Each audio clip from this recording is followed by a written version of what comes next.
வணக்கங்க, எல்லாரும் எப்படி இருக்கீங்க? இன்னைக்கு நம்ம வீடியோவில் ரொம்ப சாஃப்டான ஆப்பம் எப்படி செய்கிறதுங்கிறத பார்க்கலாம். ஆப்பத்துக்கு தேவையானதை நம்ம இப்போ ஊற வச்சிடலாம். நான் இந்த டம்ளரில் 1 டம்ளர் தனிச்ச பச்சரிசி எடுத்துக்கிறேன்.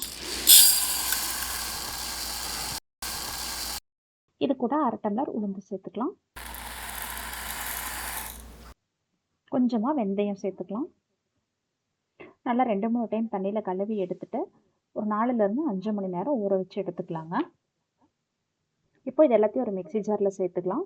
சேர்த்துட்டு அது கூட 1 கப் தேங்காய், 1/2 கப் வடித்த சாதம், தேவையான அளவு உப்பு, கொஞ்சமாக ஈஸ்ட்டு, கொஞ்சமாக சர்க்கரை 1 ஸ்பூன் அல்லது 1/2 ஸ்பூன் சேர்த்துக்கலாங்க.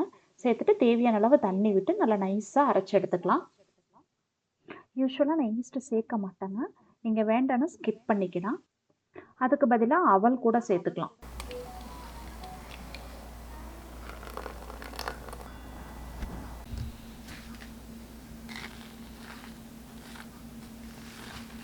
மாவு நல்லா பொங்கி வந்திருக்குங்க. இதை வந்து நல்லா கலக்கிக்கலாம்.